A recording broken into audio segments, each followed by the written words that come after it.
Buenas noches, bienvenidos a Punto Económico. El día de hoy tenemos 3 entrevistas que tienen que ver con temas de negocios y temas financieros. La primera de ellas tiene que ver con una resolución que ha sacado la Superintendencia de Banca y Seguros para hacer más fácil el traspaso de los afiliados de una AFP a otra. Vamos a hablar un poco de cuáles son las implicancias de estas resoluciones, qué es lo que se viene pronto con la comisión equivalente, qué es lo que va a pasar con los afiliados que están actualmente en Prima, por ejemplo, y que han ingresado luego el 1 de febrero, cuando entre a operar Hábitat el 1 de junio. Vamos a hablar sobre todos estos temas que son de interés actualmente con toda la reforma del sistema privado de pensiones en este primer bloque con el señor Elio Sánchez, Intendente General de Supervisión Actuarial de Inversión y Prestaciones de la SBS.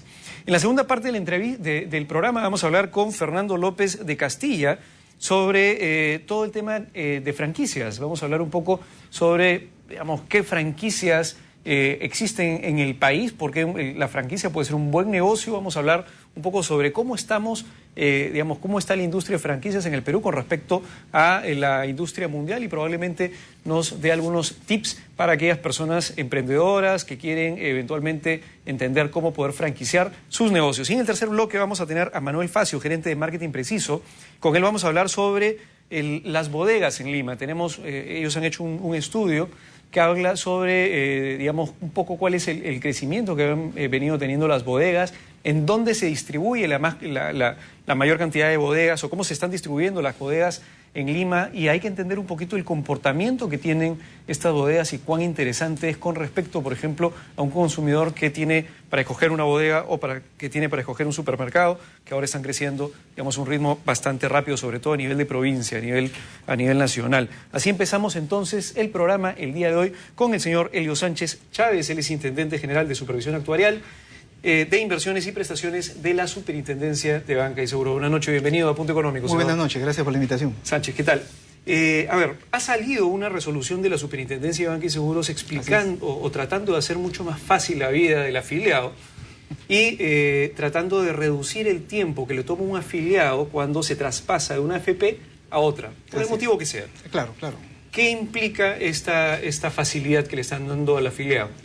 Bueno, antes un poco de detallar los cambios que están incorporados en estas normas, es importante conocer o saber que actualmente el proceso de traspaso de una AFP a otra demora aproximadamente entre 2 y 3 meses, ¿no? Entre el plazo de la demora o el plazo que se ha tomado obedece fundamentalmente a un tema de comunicación al empleador, ¿no es cierto? Yo estoy en una AFP, me voy a pasar a otra AFP, entonces el empleador tiene que saber qué tipo de comisión y a dónde tengo yo que aportar la retención que yo he hecho para mi ahorro obligatorio, el pago de la comisión y la respectiva prima de seguro de invalidez y sobrevivencia. Este nuevo esquema, que dura de 2 a 3 meses, está vigente desde aproximadamente el año 2005, cuando se generó este esquema de competencia con el ingreso de prima, que tuvimos un número interesante de traspasos entre AFP a otras, a diferencia de años anteriores donde el esquema era otro. Entonces yo, como afiliado, lo que tengo que hacer es irme a la AFP a la que me interesa. Lo que hace esta norma es reducir aún más ese traspaso. Y hay una diferencia clave, por eso mencioné el tema de los empleadores. Si uno realiza durante los primeros 15 días el trámite de traspaso, es más fácil porque en ese periodo el empleador todavía no ha hecho la retención, no está la planilla realizada, entonces ya puede generar, los cálculos respectivos para poder yo, como empleador, depositar ese dinero en la nueva AFP a la cual el trabajador se ha afiliado. Es una diferencia importante para hacerlo más rápido. Entonces, al diferenciar ese primer tramo, yo puedo ya estar devengando mi nuevo aporte en la AFP distinta. Si lo hago después, toma un poco más, un mes más. ¿Por qué? Porque ya es un periodo, en la segunda quincena, en la cual el empleador ya pues ha hecho los cálculos, las nuevas comisiones, ya no puede ser hecho tan rápido el tema, ¿no? Entonces, para poner un ejemplo bien sencillo, esta norma empieza a partir del 1 de julio. El 1 de julio, ¿no? Claro, porque hay un periodo de adecuación, ¿no? De acuerdo, porque la AFP tiene que ver, lógico, los sistemas, procesos operativos, etcétera. hay que modificar, etcétera, entonces hay que ver. Entonces vamos a poner un ejemplo bastante sencillo para que la gente nos entienda. A partir del 1 de julio, si yo quiero traspasarme, y yo tengo, los primeros 15 días de cada mes, entre el 1 de julio y el 15 de julio... En agosto ya pues. Bueno, y digamos, si yo decido traspasarme entre el 1 de julio y el 15 de julio, entonces tengo que hablar, digamos, con la AFP de destino, hacia la cual me quiero traspasar. Claro, claro. Ok. La AFP de destino va a informar a mi empleador, yo no lo voy a hacer, y además le va a informar a la AFP anterior, de la cual me estoy saliendo, que, digamos, la AFP de destino, la segunda AFP, la AFP a la cual me estoy yendo, va ahora a administrar el dinero de mi fondo de jubilación.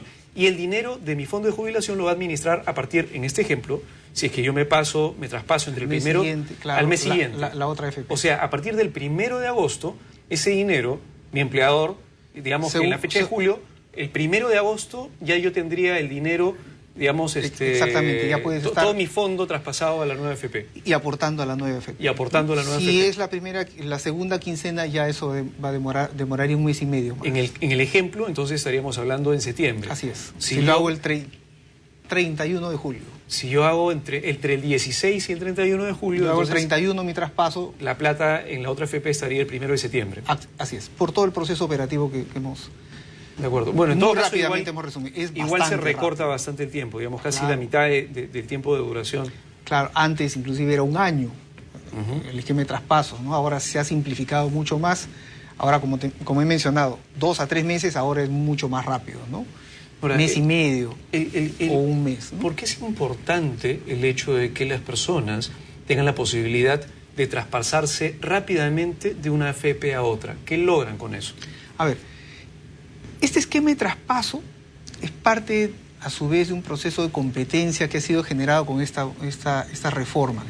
Hemos pasado de una comisión de remuneración a una comisión por saldo y ahora estamos en una comisión mixta, como un proceso de transición.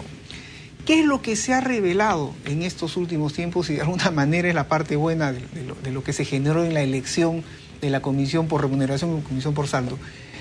Los afiliados han tomado más conciencia de la situación previsional. Entonces ahora están mirando mucho más de cerca las variables claves, que es el costo, la comisión y la rentabilidad.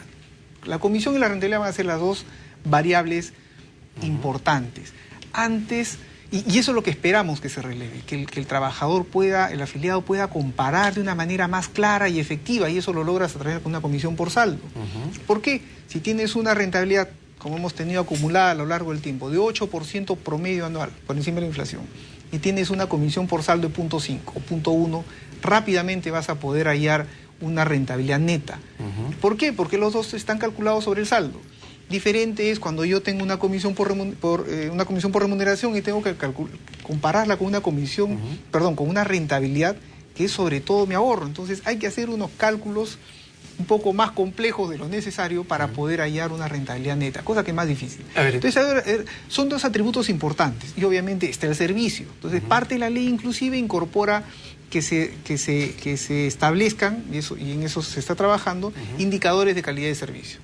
¿Para qué?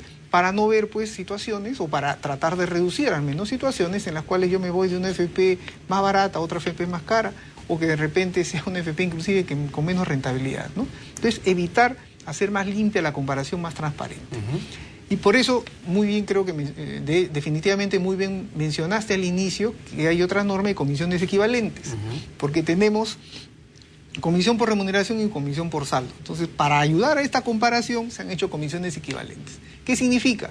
Que como todavía estamos en este esquema de remuneración y comisión mixta, la comisión equivalente lo que hace es te da una equivalencia. O sea, la comisión mixta te la traduce hacia una comisión por remuneración, para que la puedas comparar, para quienes están en la comisión por remuneración actualmente puedan comparar con esta comisión equivalente y ver qué es lo que más les conviene. A ver, entonces, nuevamente vamos a poner un ejemplo para tratar de hacerlo bien sencillo. Actualmente, en realidad, hasta el día 31 de mayo, o sea, hasta dentro de pocos días, las personas tienen la posibilidad de elegir entre dos caminos. Así es. Entre quedarse bajo el esquema de cobro, que me cobren bajo el esquema de comisión por remuneración, o irse hacia el esquema actualmente de cobro por, digamos, una comisión mixta. Así es, que no tiene que hacer trámite alguno para quedarse en la comisión mixta. Exactamente, ¿no? Si la gente que simplemente quiere irse a la mixta no hace nada y automáticamente se va a la mixta. Efectivamente. Entonces tenemos estas dos vías. A partir del 1 de junio, ya nadie va a poder tomar la vía de remuneración. Así es. Y hasta el 30 de noviembre de este año, las personas que tuvieron la posibilidad de irse por remuneración tienen la posibilidad de, digamos, de irse a la mixta. Exactamente. No hay forma después, entre el 1 de junio y el 30 de noviembre, no hay forma de que alguien que haya tomado la mixta se vaya a remuneración, Así es, pero sí hay forma de que las que hayan tomado el esquema de comisión por remuneración se vayan a la mixta. Así, efectivamente. Hasta ahí estamos ok. La pregunta sería entonces, ¿qué es exactamente lo que compara esta nueva comisión equivalente? Okay. Porque hasta ahí yo tengo las personas, a partir del 1 de junio va a haber un grupo de personas que se le cobra bajo el esquema de comisión por remuneración, van a haber otras que se les cobre por el esquema de comisión mixta. ¿Qué compara la comisión equivalente? La comisión, a ver, cuando yo estoy en una comisión mixta, yo pago una parte de la comisión sobre mi remuneración. Veamos, por ejemplo, el caso de el resultado de la primera licitación, Hábitat, 0.47% de mi sueldo. ¿Ya?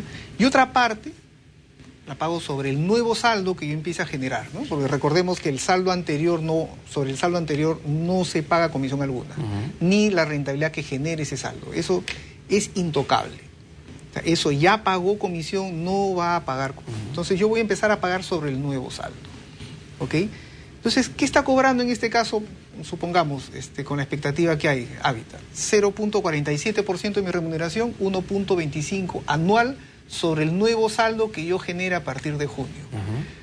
Y tienes otra, una persona que está en remuneración y dice, oye, yo acá estoy pagando 1.96% de mi sueldo. ¿Cómo lo comparo? ¿Cuál es mejor?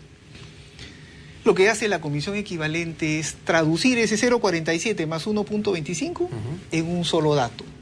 Comisión equivalente sobre remuneración. Entonces, el que está pagando 1.96 va a comparar con imaginemos que el equivalente del caso de Hábitat sea 0.6. Entonces, va a decir, oye, estoy pagando 1.96 versus 0.6, ya tiene que elegir qué cosa le conviene, que es lo más evidente en términos de costo, ¿no?